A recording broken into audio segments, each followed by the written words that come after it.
Merci beaucoup, cher Thierry, pour l'introduction. Mesdames, Messieurs, cher Christian, cher Thierry, cher Mathieu, chers collègues, chers invités, c'est un immense honneur et un plaisir de vous accueillir ici à l'Institut de l'Audition, centre de l'Institut Pasteur. Au nom de Anne-Lise Giraud, la directrice, et de mes collègues, soyez les bienvenus. Et pour cette session qui aborde un sujet aussi essentiel que fascinant, environnement et bien-être. Je voulais parler de l'Institut de l'Audition, mais j'ai pensé qu'avant de parler de l'Institut, il est important de parler de l'audition.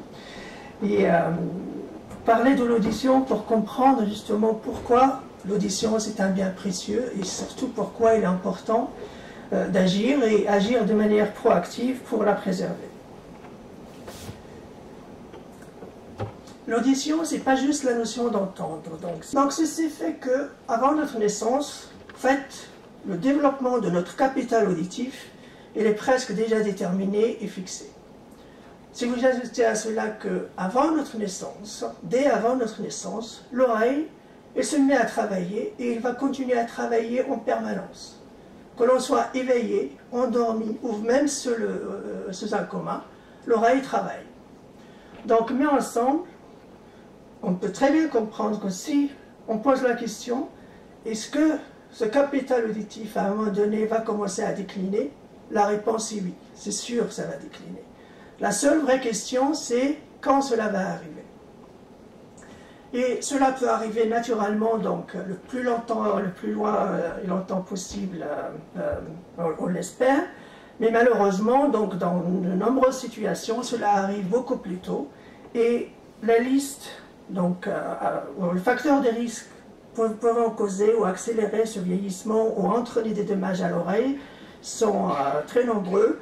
On parle il y a l'hérédité, il y a les conditions médicales, les infections, certains médicaments ou agents chimiques qu'on utilise pour certaines chimiothérapies, l'exposition sonore et bien d'autres. Donc vous comprenez que toute la diversité de ces facteurs, la vulnérabilité de l'organe, explique pourquoi justement les pertes de l'audition est en haut de la liste des déficiences sensorielles chez l'homme. Donc cela pose de nombreux défis et appelle à d'énormes efforts pour pouvoir les surmonter. Et une raison d'être justement d'un institut comme le nôtre est de pouvoir relever ce genre de défis. Et relever ce genre de défis passe par justement essayer de maintenir cet équilibre fragile entre ce qui doit être dans cet organe bien organisé et fragile, face justement aux dangers, aux conséquences constantes qui viennent interférer avec son bon fonctionnement. Donc nos objectifs un peu dans l'Institut, c'est justement d'essayer de comprendre ces éléments importants pour son fonctionnement, identifier et expliquer ce qui se passe quand cela ne fonctionne pas, puis penser et développer des solutions adaptées. Cette diapositive, juste pour illustrer justement quelques projets de l'Institut de l'Audition, donc quelques projets phares qui avaient été déjà initiés il y a 2-3 ans, et notamment donc, ce projet sur la thérapie génique, qui est censé, au lieu d'utiliser un implant cochléaire, d'utiliser la thérapie génique pour corriger les problèmes d'audition. En fait, c'est le premier essai clinique chez l'homme qui avait été initié il y a à peu près 2 ans, et qui est basé sur des recherches initiées à l'Institut Pasteur. Donc, un autre projet sur la robotique, qui est censé, que les équipes développent des appareils, des robots pour assister le chirurgien et améliorer la précision aussi bien lors des interventions qu'en cas de transfert de matériel thérapeutique dans l'oreille interne. Des projets à moyen terme, notamment explorer des équipes qui explorent le lien entre la perte d'audition et les problèmes de démence, avec un projet de sonothérapie dans certaines formes d'Alzheimer. Également un projet sur ce qu'on appelle l'interface cerveau-machine, l'objectif c'est de développer ce qu'on appelle ces interfaces pour pouvoir permettre à des personnes en situation de mutisme ou d'aphasie de pouvoir retrouver la communication orale. Et puis il y a des projets aussi plus innovants et plus ambitieux à long terme qui où là, des équipes explorent de nouvelles générations d'appareils auditifs, que ce soit donc appareils cochléaires au niveau de la cochlée ou directement des implants corticaux au niveau des cerveaux. Là, l'objectif, c'est d'utiliser la lumière pour pouvoir l'optogénétique pour stimuler les neurones au lieu de l'électrique, ce qui est le cas des implants actuels. L'objectif, c'est d'améliorer un peu la résolution de ces implants et avoir une meilleure performance et une meilleure discrimination de la parole. L'objectif, c'est de pouvoir informer également, donc que ce soit sur les risques, les causes et les traitements possibles. Donc, j'arrive à la fin de ma présentation. Donc, et au fait, une journée comme celle d'aujourd'hui, c'est idéal pour rappeler justement la cause de l'audition, mais également donc les dangers qu'elle la guette. Et je terminerai par une citation de Saint François de Sales qui avait dit « Le bruit ne fait pas de bien, faire du bien ne fait pas de bruit ». Et donc on sait très bien donc, que le bruit nous affecte d'une certaine façon. Quand on fait du bien, même si c'est silencieux, ça nous affecte également. Donc oui, le bruit et le silence font partie intégrante de notre bien-être. Je m'arrête là et encore une fois, soyez les bienvenus et je vais laisser la place à mes collègues. Merci de votre attention.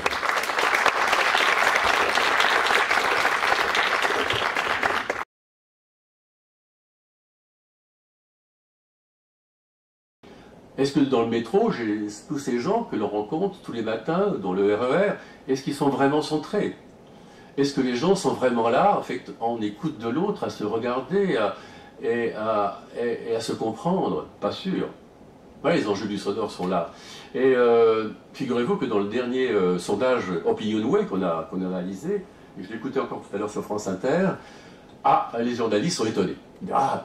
Question, quel est le bruit le plus perturbant pour vous? Alors tout le monde répond avec de manière différente, chacun a une réponse. Alors il y a les chantiers, le bruit des chantiers, il y a le bruit du souffleur de feuilles, il y a tout ça. Et personne n'avait pensé à cette réponse incroyable à presque 40% des interviewés, selon le sondage, eh ben, c'est la personne qui parle avec son smartphone. Incroyable, incroyable. Autrement dit, c'est la personne qui vient vous déranger lorsque vous êtes, vous, tranquillement installé, ou dans le métro ou ailleurs, une personne qui vient, ou dans le train, une personne qui parle à côté de vous, et qui vient bousculer, d'une certaine manière, votre intimité. Sans dire long sur l'importance du sonore, et le fait que le sonore devient, évidemment, là, du coup, un élément d'intrusion. Alors, en plus de ça, si la personne ne vous ressemble pas, ou si vous avez l'impression qu'il dit des choses qui ne sont pas vraiment de votre domaine d'activité, ça peut vous surprendre. Et ça peut vous irriter aussi. Et c'est comme ça, d'ailleurs, qu'on finit par s'invectiver, autrement dit, avoir des mots qui ne sont pas appropriés du tout. Intéressant hein, de voir à quel point ce sonore joue un rôle important sur le plan sociétal. Chers tous, cher Aziz, on se réjouit de cet institut de l'audition. Et pour être tout à fait franc, je crois qu'on y a un peu collaboré. Nous étions en 2000, vous savez qu'on est né autour de 2003-2004, donc on avait on était un petit peu avant vous, et je me rappelle qu'avec Christine Petit, nous étions allés voir le professeur Sahel, et moi-même, je m'étonnerais, je me disais, mais c'est pas possible, il y a un institut de la vision, il n'y a pas d'institut de l'audition, c'est quand même incroyable, alors que nous avions, nous, lancé en fait, un institut, nous avions lancé cette idée de la semaine du son, à l'époque où il y avait une semaine du goût. C'était pas une semaine du goût qu'il nous fallait, c'était une semaine du son. Et donc, d'où l'idée de cet institut de l'audition, et qui finalement a fini par se mettre en place. Nous avons participé à plusieurs réunions avec le professeur Oum Taïwan, qui est aussi un des brillants chercheurs de votre institut, qui est sur Lyon et qui était hier encore avec nous à l'UNESCO.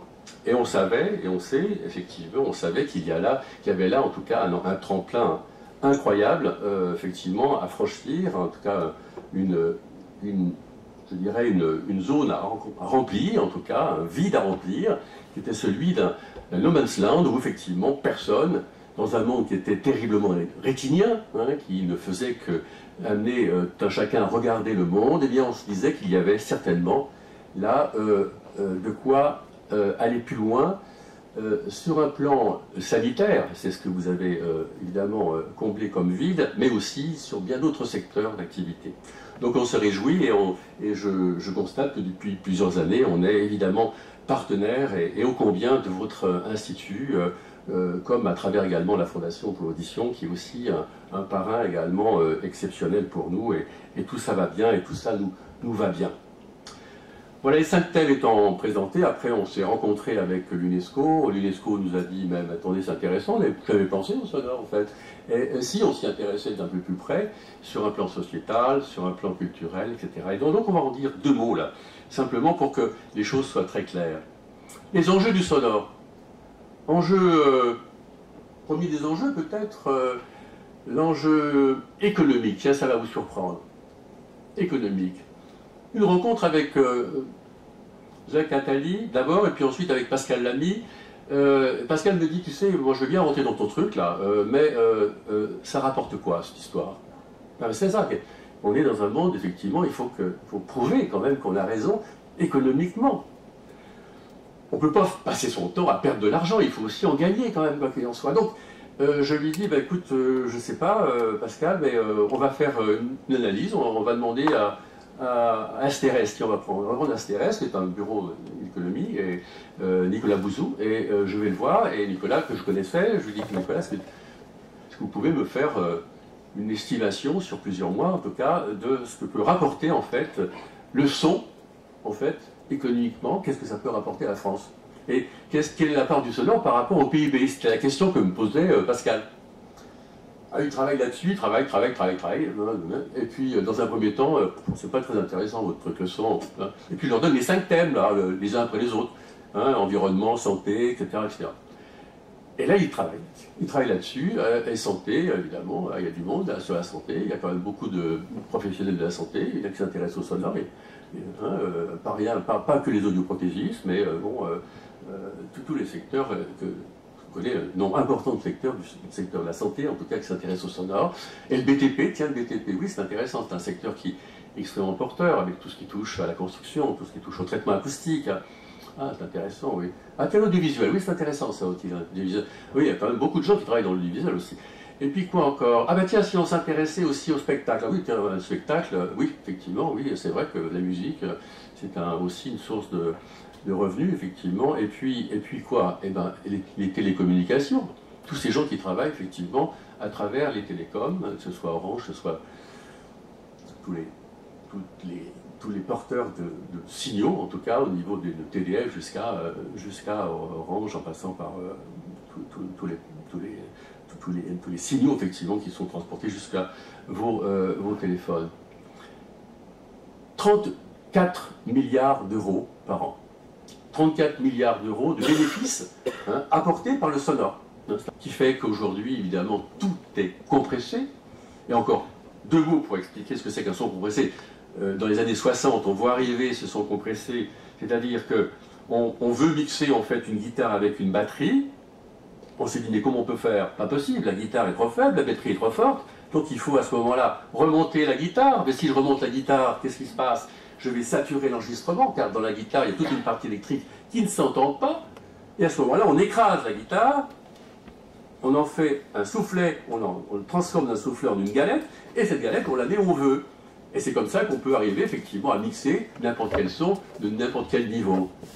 Alors tout ça, c'est fabuleux, c'est utilisé à bon escient, et puis dans les années 2000, eh bien on voit arriver en fait les publicitaires qui se disent, mais ce truc est vachement sympa, on a le bruit de la ville permanent, qui ne désemplit jamais, cette espèce de linceul sonore qui nous masque tout, et bien nous on va être au-dessus de ce masquage sonore, et on va donc, eh bien ce son compressé, nous on s'y est attaqué avec Paul, et c'est comme ça qu'on a fait une fructueuse aventure, on a eu une fructueuse aventure avec Paul Avant sur des cochons d'Inde, où on a fait écouter ces fameux sons compressés en fait à 80 cochons d'Inde qui avaient des oreilles très proches de l'humain, et on s'est aperçu à ce moment-là que au bout de 4 heures d'écoute à 80 décibels, eh bien précisément les cellules, non pas les cellules ciliées, mais les neurones de l'audition, avaient été un petit peu ébranlés, pas eux-mêmes, mais tout simplement les protections neuronales qui avaient été vraiment fragilisées.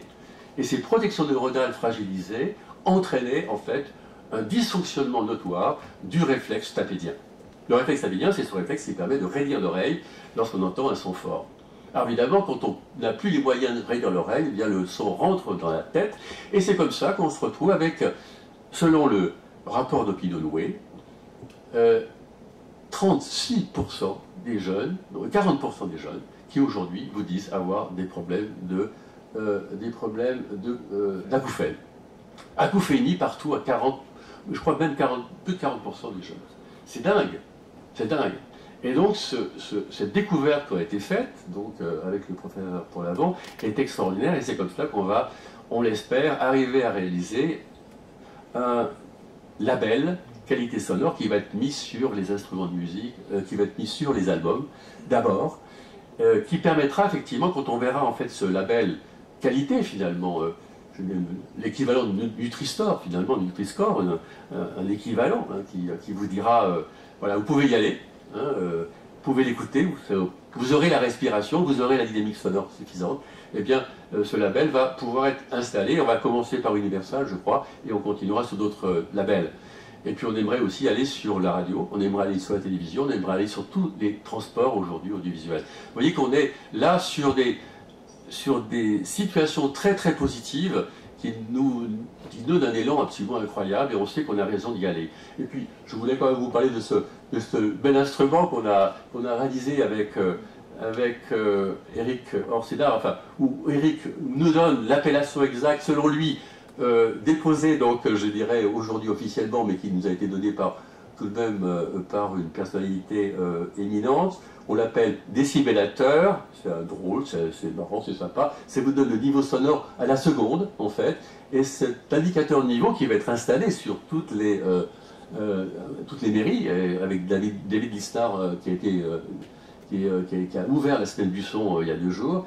Eh bien on va essayer de le mettre un peu partout dans les rues. On va le mettre également sur les enseignes d'audioprothèse, sur les cabines d'audioprothèse, enfin sur les magasins de prothèses. Et on va tâcher de faire en sorte que ce nouveau sonore devienne en fait une réalité. C'est-à-dire que le son qu'on donne au son un minimum de concrétude, qui nous permettrait effectivement de savoir un peu où on se trouve, et qu'on arrête effectivement de ne plus savoir quel est le niveau sonore auquel on est soumis, et qu'on puisse enfin écouter mieux. Encore une fois, écouter mieux pour mieux voir.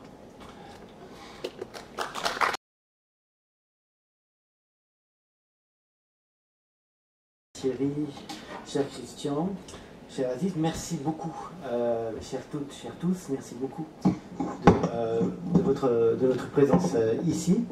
Donc quelques mots pour me présenter. Donc Mathieu Perrona, observatoire du bien-être du CEPREMAP, que Thierry a parfaitement présenté tout à l'heure.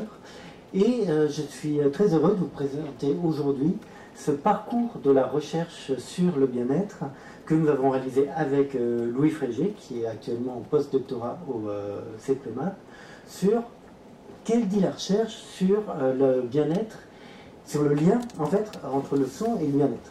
Et je vais peut-être commencer par une réflexion sémantique que je me suis faite en écoutant Christian plusieurs fois.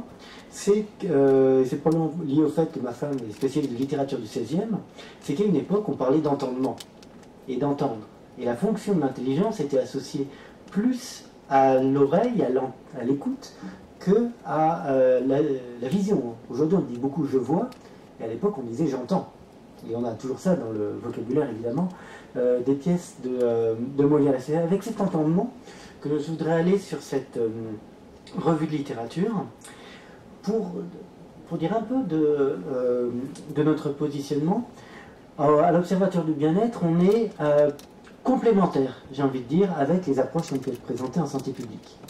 Au sens où, évidemment, on connaît les enjeux fondamentaux, extrêmement importants et massifs en termes de qualité de vie, des problèmes liés à l'audition.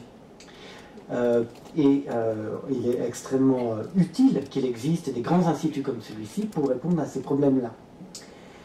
On se positionne, nous, un petit peu en avant de ça, avec nos métriques de bien-être subjectif, c'est-à-dire quels sont les impacts, quels sont les effets sur la population générale, quand on n'en est pas encore à la situation du dommage, à la situation de l'impact de la santé.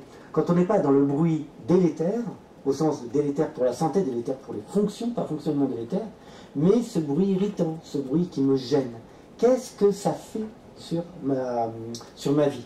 Et ça, souvent, les métriques utilisées le plus souvent en santé publique, qui ont leur raison d'être et qui sont développées pour ça, ne capturent pas ces éléments-là, parce ce sont encore des signaux trop faibles. Et après, quand ça arrive, quelque part, pour un certain nombre d'actions de prévention qu'on aurait pu prendre, c'est un peu trop tard, parce que ça concerne des individus, ça ne concerne pas des groupes, on n'est plus à l'échelle de la population, et du coup, on ne réfléchit plus à cette échelle-là. Et donc, je vous propose un parcours là-dessus. C'est un parcours qui est un petit peu complexe, par le fait que, d'une part, Christian est certainement d'accord avec moi, la mesure du son et du paysage sonore est extrêmement parcellaire. La simple existence du décibélateur et sa nouveauté prouve qu'on n'en est pas du tout en termes de densité dans la mesure du son de ce qu'on est dans d'autres effets sur notre environnement sonore.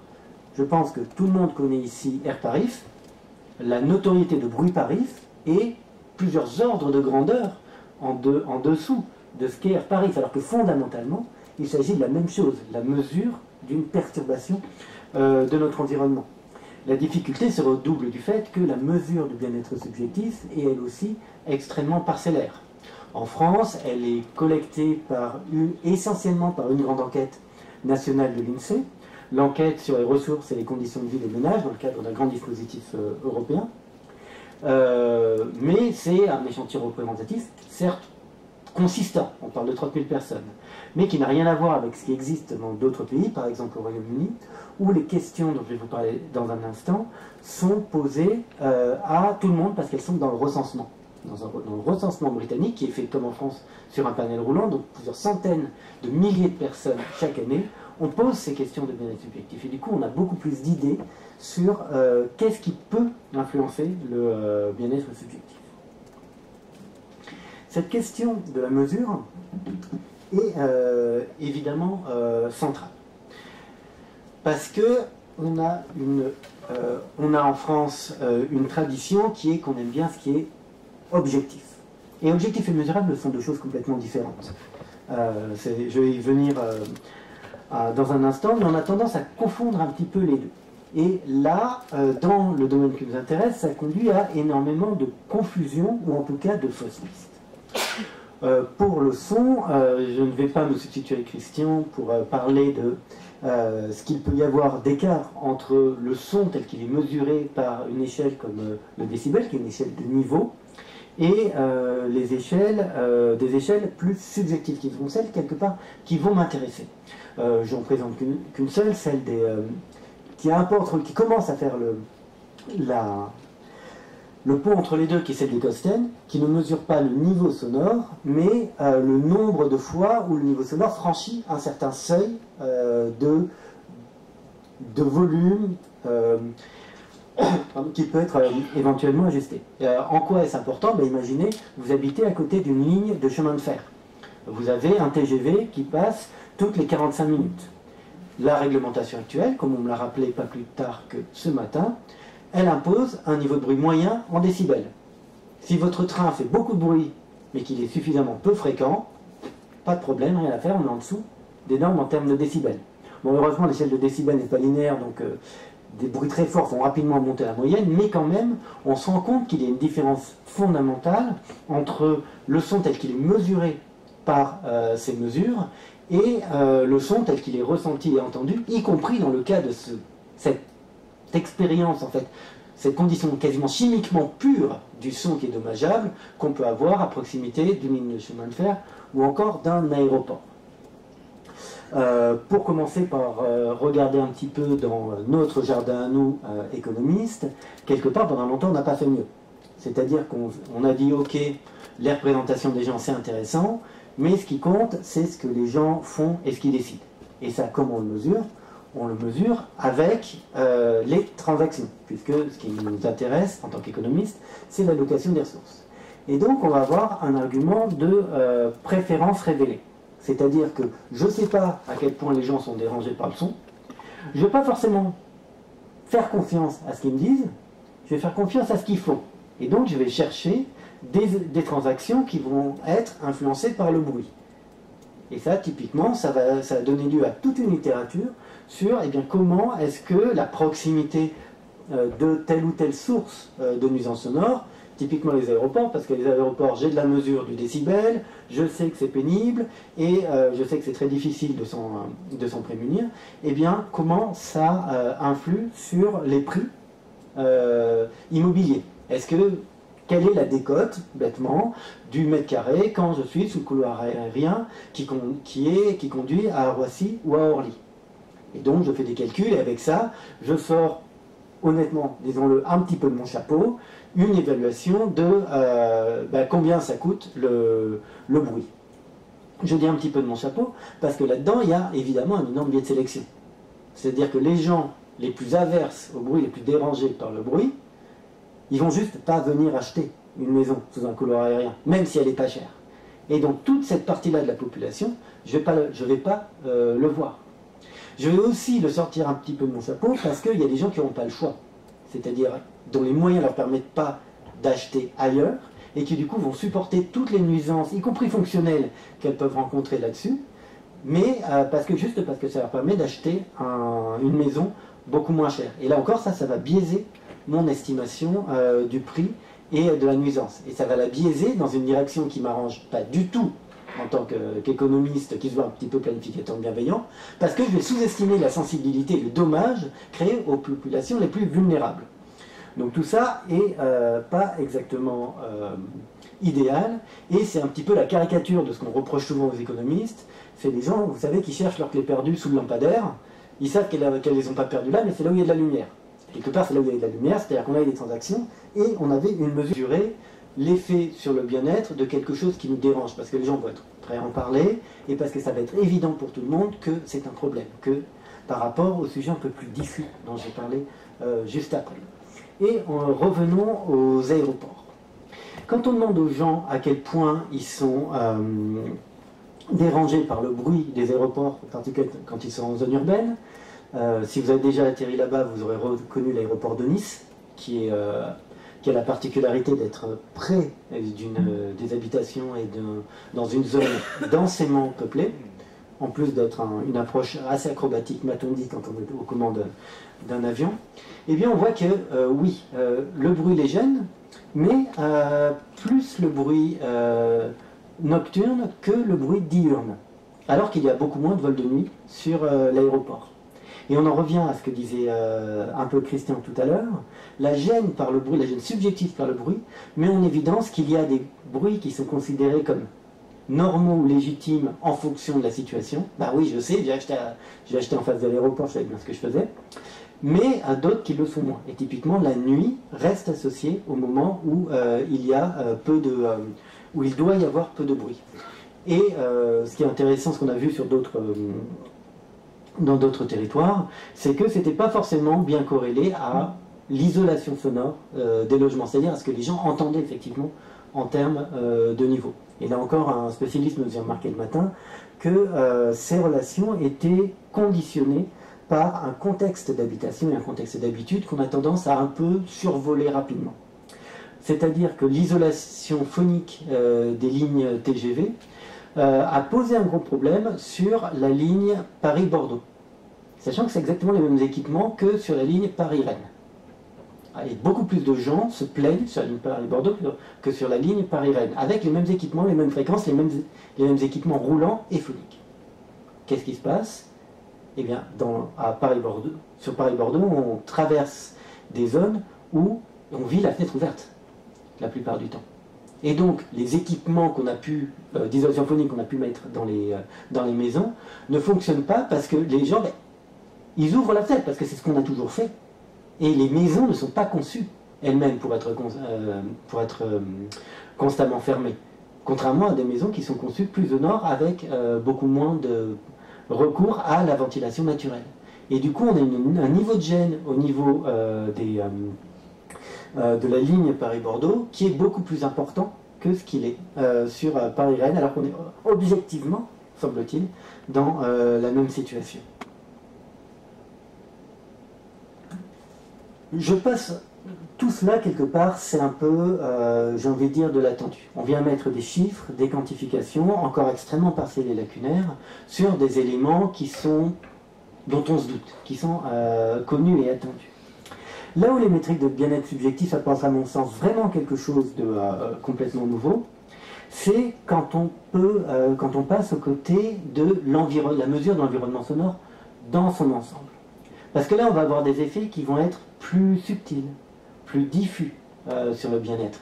Et donc, ils ne vont pas forcément se voir sur une performance cognitive, sur une note à l'école, sur un taux de dépression ou sur un taux de perte de fonctionnalité.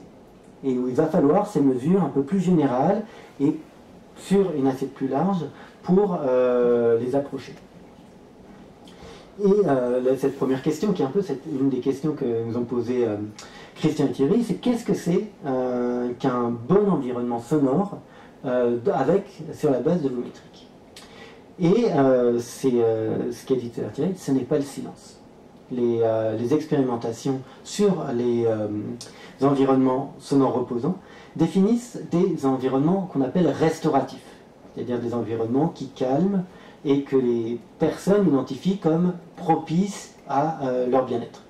Alors comment on fait ça? Eh bien on fait ça en bons expérimentalistes qu'on est, c'est-à-dire un des cadres expérimentaux que j'ai vu plusieurs fois et que j'ai bien aimé, c'est on fait se promener des gens dans des allées d'un parc et avec des haut-parleurs cachés, on diffuse une ambiance sonore qu'on contrôle. Avec typiquement, mon exemple plutôt, c'est plus ou moins de chants d'oiseaux. Et on voit, est-ce que les chants d'oiseaux sont associés à un environnement restauratif, oui ou non? C'est pas complètement anodin comme question, parce que ça va conditionner les politiques de renaturation de la ville. Est-ce qu'il faut favoriser l'habitat des oiseaux dans les villes? De quels oiseaux? De combien d'oiseaux? D'autant plus que les résultats sont assez surprenants. C'est-à-dire que même des gens qui sont des urbains et ont grandi en milieu urbain avec assez peu de contact quotidien avec la nature, sont sensibles à la diversité des chants d'oiseaux. C'est-à-dire qu'ils estiment comme plus reposant, meilleur, un enregistrement de chants d'oiseaux où il y a plus d'oiseaux différents, où il y a plus de diversité. Et ça vient rejoindre toute une littérature plus générale sur le fait que, apparemment, nous sommes sensibles, sans nous en rendre compte, à un certain nombre de signes de biodiversité. On fait passer de la même manière des gens dans des espaces boisés avec plus ou moins de plantes, mais souvent c'est vrai que ça repose sur l'audition et sur le chorus des oiseaux, et les gens vous disent « Ah ben là c'est mieux qu'à côté ». Et qu'est-ce qu'on a changé? On a changé la diversité, on a changé le nombre d'espèces. Et donc il y a quelque chose dans la diversité du paysage sonore qui semble extrêmement important pour constituer un espace sonore restauratif. Et c'est pas juste du coup votre bruit de vague sur votre plage de méditation, sur le morceau plan-plan de méditation qui va constituer un espace restauratif, mais il y a quelque chose de spécifique dans un paysage sonore naturel qu'on ne sait pas encore complètement identifier aujourd'hui, mais qui est favorable au bien-être et au sentiment d'un espace sonore restauratif.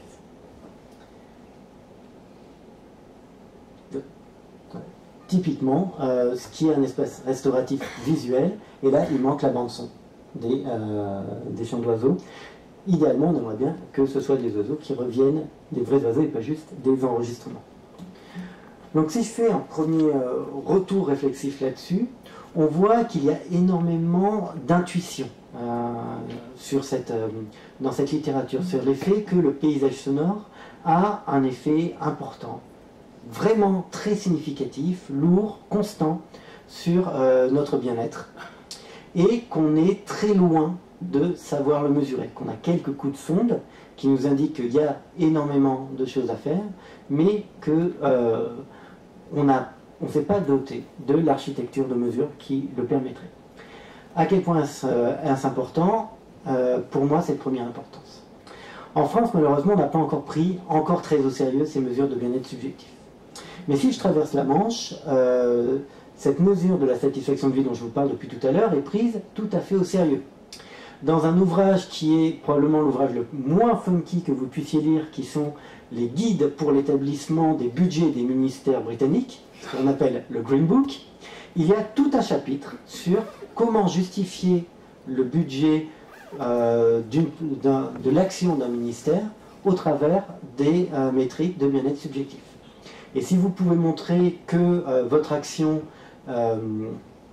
permet de gagner 1 point sur l'échelle de satisfaction d'un avis de 0 à 10 pour une personne ou pour un an, eh bien vous pouvez demander 30 000 livres de budget pour ça.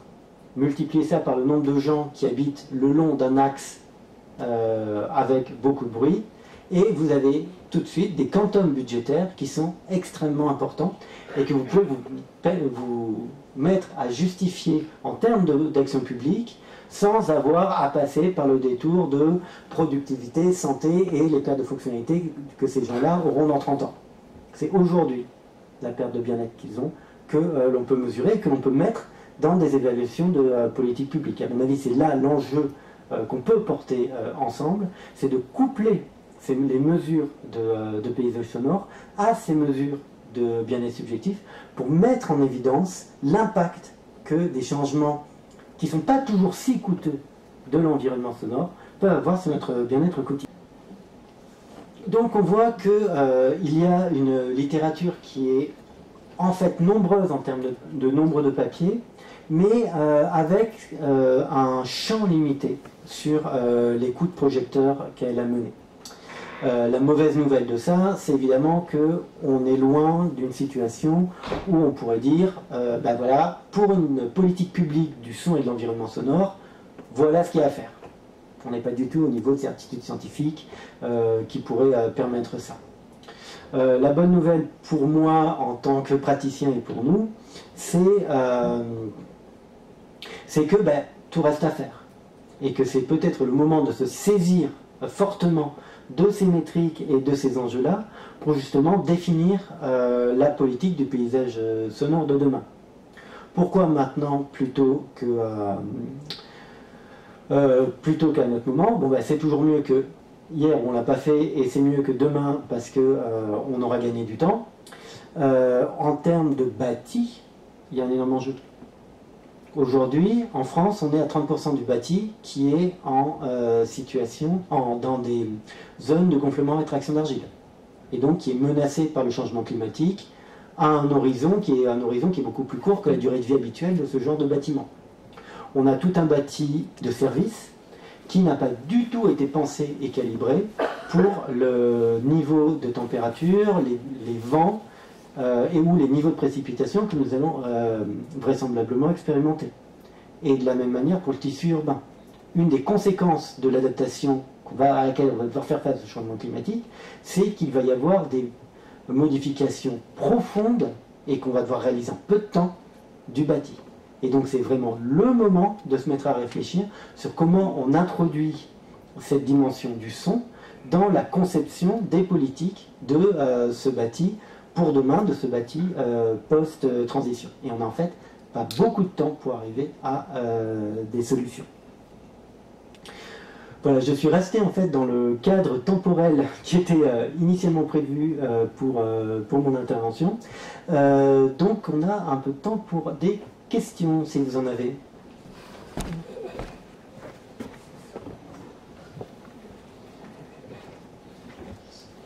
Merci pour votre présentation, c'était très intéressant.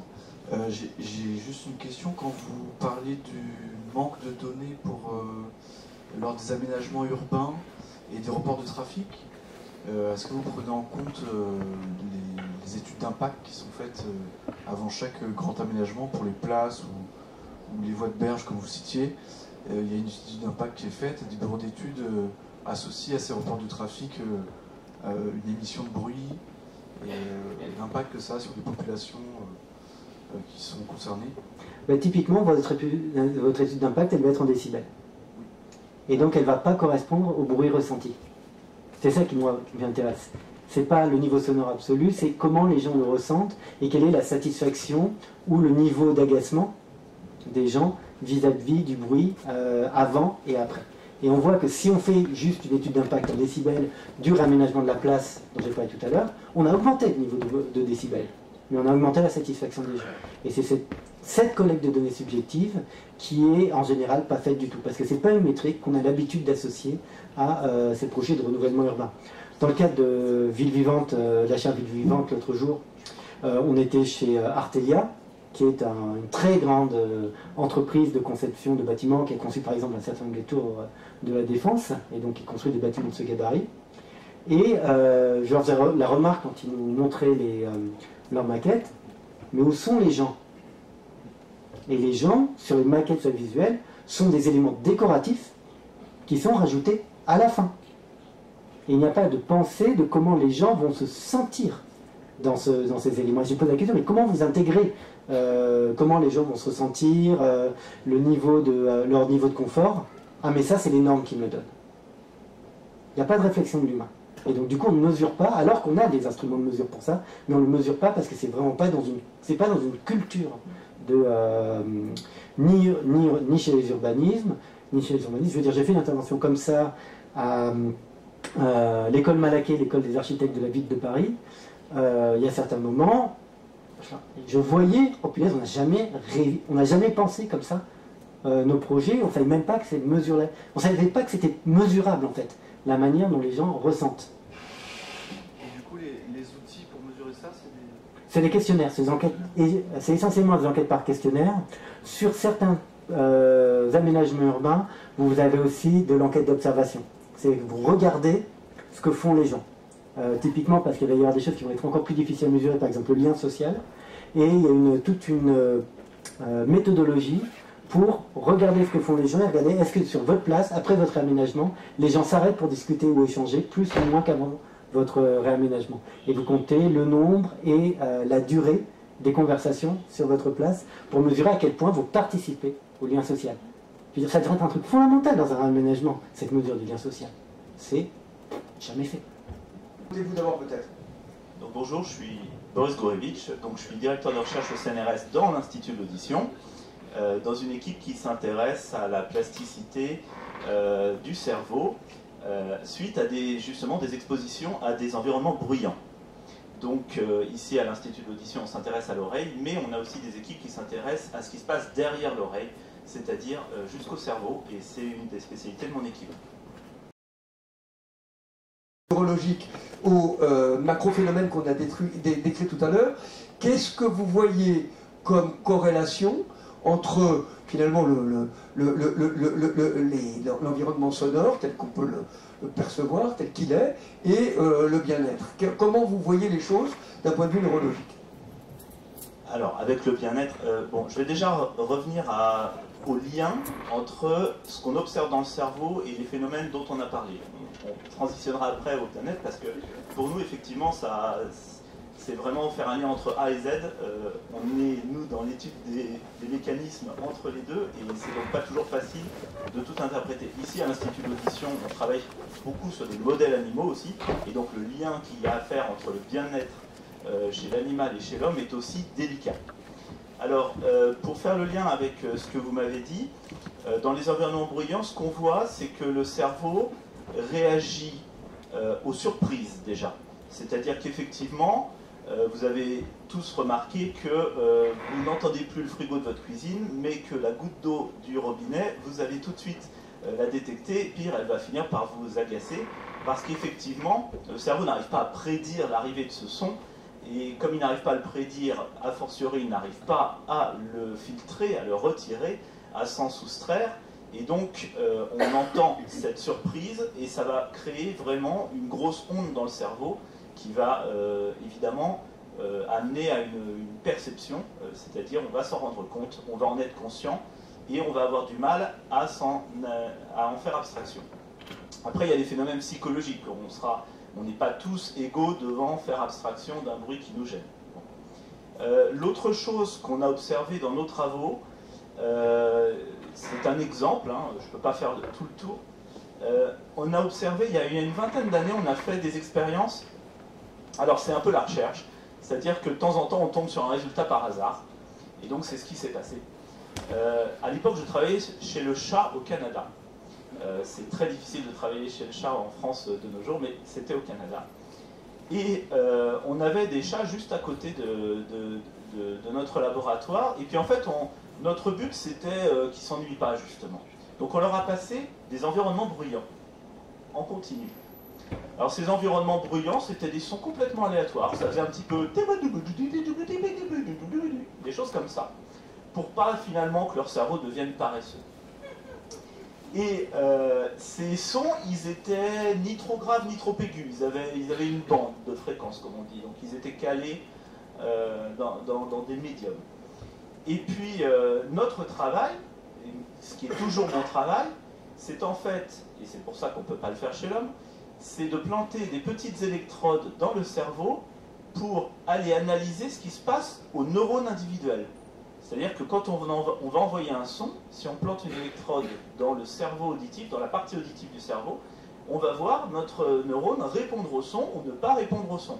Et puis tout mon travail, c'est de comprendre comment le cerveau code les sons, parce qu'évidemment, un neurone ne fait pas tout, et il va y avoir des dizaines, des centaines de milliers et de millions de neurones pour analyser ces sons. Donc dans le cerveau, on a des neurones qui répondent au son grave, au son aigu.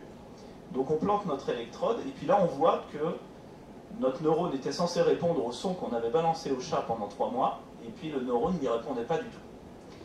Et donc j'appelle mon chef qui avait 65 ans à l'époque, qui était au premier étage, il descend, je lui montre la réponse du neurone, et je vois qu'il est à 2 doigts de pleurer. Et je lui dis, mais qu'est-ce qui se passe? Il me dit, on a mis le doigt sur quelque chose d'incroyable.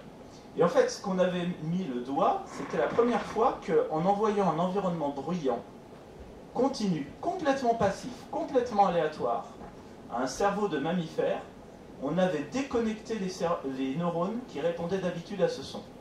Les neurones qui répondaient d'habitude à ce son n'y répondaient plus.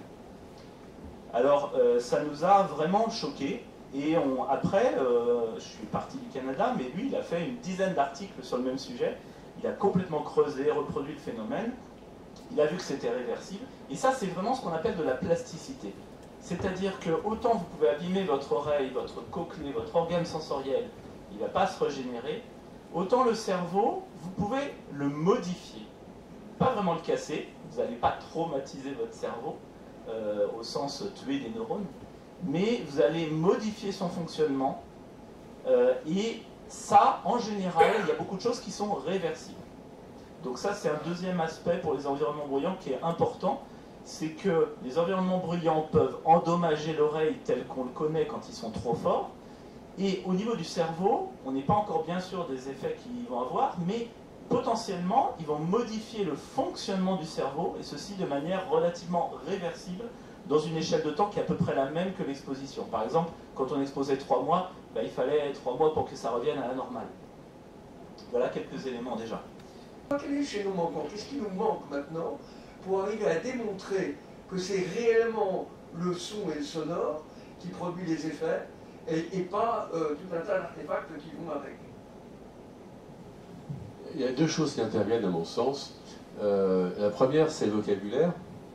C'est une question de vocabulaire, c'est-à-dire quand moi je vous écoute vous exprimer avec des mots qui sont parfaitement ciblés, et c'est un vrai bonheur, parce que vous mettez sur chaque élément un son et un verbe et un mot qui fonctionne.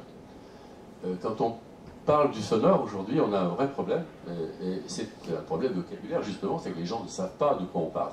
Encore une fois, c'est notre éducation, ça aussi, c'est notre éducation qui n'est pas suffisamment orientée sur le sonore, qu'on ne maîtrise pas du tout, et on n'a pas appris en fait à s'exprimer sur le sonore comme on a appris à s'exprimer sur le visuel, car on a en fait, en termes de visuel, des panoplies de couleurs et de descriptions extrêmement précises, et qui nous permettent justement d'être, je dirais, intelligents en termes d'approche et de descriptif. Quand on parle du sonore, et les journalistes les premiers, alors je vois bien quand ils nous posent des questions sur le sonore, et vous vous en rendez compte, on ne sait pas du tout, ils n'ont pas les beaux mots, quoi. Donc il va peut-être falloir effectivement que, si on veut répondre à ta question avec intelligence, si on veut progresser sur cette prise de conscience du sonore, il va falloir effectivement développer aussi un vocabulaire, et que ce vocabulaire ne soit pas dédié uniquement aux gens qui font de la musique, dans les écoles de musique ou dans les conservatoires, et qu'on sache effectivement ce que c'est qu'un niveau, mais qu'on sache ce que c'est qu'un timbre, qu'on sache ce que c'est qu'un rythme, etc. Autrement dit, il y a des tas de mots comme ça qui nous permettraient précisément d'avoir la bonne réponse. Qui est comment concevoir une expérimentation, puisque c'est quand même là, de là qu'on est parti et de là qu'on vient, qui permettrait de bien comprendre l'impact spécifique du sonore. Évidemment, il est lié avec d'autres phénomènes, mais je pense que ça aurait un intérêt de comprendre réellement quelle est la composante sonore dans ces effets que l'on a. Le bruit de circulation, est-ce que c'est le problème sonore? Est-ce que c'est l'effet de la pollution? Est-ce que c'est juste l'agacement de l'encombrement? Est-ce que c'est... Je ne sais pas. Mais ça serait intéressant de pouvoir savoir si l'élément sonore est important. Parce qu'en termes de politique publique, ça peut avoir des conséquences très importantes. S'il faut réduire le bruit, c'est pas la même chose que s'il faut réduire la présence, et c'est pas la même chose que s'il faut réduire la pollution. C'est trois choses complètement différentes. Mais quelque chose que j'aurais adoré faire, c'est qu'on fasse des enquêtes de bien-être et des mesures très localisées quand ils ont fait rentrer les gens dans les nouveaux bâtiments qu'ils ont construits au pied des tours du Haut, à la Porte de France. Parce que là, vous aviez le périphérique, vous avez pollution sonore, pollution de l'air. L'autre côté du bâtiment, c'est le même bâtiment, avec sur le boulevard de Maréchaux, où vous avez déjà un niveau de pollution, même ça se diffuse, vous avez un niveau de pollution de l'air qui est moindre, mais parce que vous avez le tram, vous restez à un niveau élevé de pollution sonore. Et vous vous éloignez encore d'un cran sur les bâtiments qui sont de l'autre côté, et encore d'un cran quand vous regardez l'autre face des bâtiments de l'autre côté qui vont être sur des espaces calmes. Et regardez quel est le gradient de satisfaction et de sentiment d'exposition au bruit dans un espace comme ça qu'on prend en transect, avec des différences d'exposition sur des milieux qui sont très similaires, sur des bâtiments qui ont le même âge, qui ont des conceptions qui sont similaires, des cahiers des charges similaires, des populations similaires. Ça, je pense que ça serait vraiment un premier pas pour évaluer l'impact de ces différences-là. Il y a un point juste que je voudrais dire et qui est important. Il y a quelque chose qui est relativement nouveau en neurosciences, c'est justement de se rendre compte des zones du cerveau qui sont activées par des sons, mais qui n'appartiennent pas au circuit habituel du cerveau auditif. Par exemple, on a un projet actuellement avec une autre équipe de l'Institut d'audition sur les sons désagréables. Pourquoi? Parce que la personne avec qui je collabore, Luc Arnal, s'est rendu compte que dans les cris de bébé, les sirènes, il y a des composantes qui sont très désagréables. Ce sont des sons qui sont assez universellement désagréables. Pensez aussi aux craies sur les tableaux, etc. Quelle est la composante? Je ne vais pas rentrer dans les détails techniques, mais enfin, il y a des modulations d'amplitude extrêmement rapides qu'on appelle la rugosité et qui sont des composantes assez désagréables. Et pensez par exemple aux accords dissonants en musique, c'est justement des accords rugueux. On entend que ça crisse un petit peu entre deux notes, entre un do et un do dièse, ça crisse un peu. Et lui, il a remarqué que quand on envoie des sons désagréables, on peut mesurer avec une échelle d'aversion, comme disait, avec une échelle subjective. Est-ce que le son est désagréable? Beaucoup 5, pas beaucoup 1. Bon. Donc il a comme ça des échelles d'aversion. Il a envoyé ces sons au cerveau d'humain, et puis il a profité qu'il y a des gens qui avaient des électrodes dans le cerveau parce qu'ils ont des épilepsies. Et il a regardé ce qui se passait, et il s'est rendu compte que ces sons activaient bien entendu les voies auditives. C'est logique, c'est-à-dire de l'oreille jusqu'au cerveau. Mais il y avait une voie parallèle qui s'activait, qu'on appelle un peu la voie non canonique, et qui connecte directement les premiers étages, juste derrière la cochlée, aux zones émotionnelles du cerveau, le système limbique, l'amygdale, toutes ces choses-là. Et donc ça, alors il n'a pas vraiment découvert, ça se savait de manière nébuleuse, mais il a mis le doigt là-dessus, et nous, de manière totalement parallèle, on était en train d'envoyer exactement les mêmes sons désagréables, c'était une coïncidence, encore il y en a beaucoup en recherche, à des souris, et là on s'est rendu compte que les sons rugueux, la souris, pour elle c'était plutôt pas mal. C'est-à-dire que quand on lui passait, elle restait où elle était, elle continuait à boire, et puis quand on lui passait des sons qui n'étaient pas rugueux, là, elle filait, et elle fuyait. Et donc, alors déjà, ça signifie quoi? ça signifie que l'aspect désagréable, et on le suppose parce que c'est déjà le cas chez l'humain, est hautement subjectif tout de même. Mais alors, y a-t-il un son universellement désagréable qui conduit à un mal-être chez tous les mammifères? Ça n'est pas prouvé. Et deuxièmement, les nouvelles tendances, ça serait de dire, dans le cerveau, il y a des zones qui répondent au son, mais qui ne sont pas des zones auditives primaires, des zones qui sont faites pour ça. Ce sont des zones qui répondent aux émotions et qui sont donc connectées au son et probablement aux visions, au goût, à l'odorat, et qui nous donnent une sensation de bien-être, de mal-être, d'aversion, de fuite, qui va amener à des comportements de fuite, comment dire, même d'agressivité, etc. Toutes ces zones-là se... Mathieu, une question qui fâche. Quel genre de moyens il faut pour arriver à mettre en œuvre des expériences, des expérimentations qui nous permettraient d'avancer sur le sujet et de tirer des conclusions claires? Alors j'ai regardé un peu... un peu intéressé. Oui, j'ai regardé un petit peu pour un autre projet qu'on a justement avec Ville Vivante, où là c'est le bien-être subjectif qu'on essaye de mettre en relation avec des indicateurs microbiologiques dans les eaux usées. Du coup, sur une enquête, pour avoir une enquête au niveau d'un quartier qu'on maillerait un peu finement, c'est de l'ordre de la trentaine de milliers d'euros. Quand on fait faire ça par un sondeur, parce que c'est relativement cher, parce que c'est pas un truc qu'on peut demander des gens par internet. Il faut qu'il y ait des gens qui passent dans les logements et qui fassent passer les questionnaires. Donc c'est à la fois des mesures subjectives, enfin par enquête, et puis des mesures objectives, enfin des mesures objectives de situation, d'un certain nombre de paramètres qu'on peut mesurer. Ouais, moi j'ai le côté mesure subjective, mesure de l'enquête.